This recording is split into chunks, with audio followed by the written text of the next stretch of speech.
தென்னங்கிளையும் தென்றல் காத்தும் குயிலும் அடிமானே ஒன்ன தினம் பாடும்.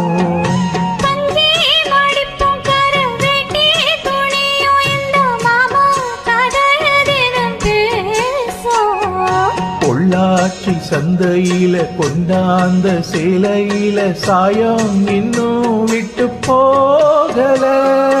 அந்தாரி கோயிலுக்கு முந்தான ஒருத்துல நேத்து முடிச்சு கடந்தீரல. மானே மானே ஒன்னத்தானே எண்ணி நானும் நாளும் தவிச்சேனே.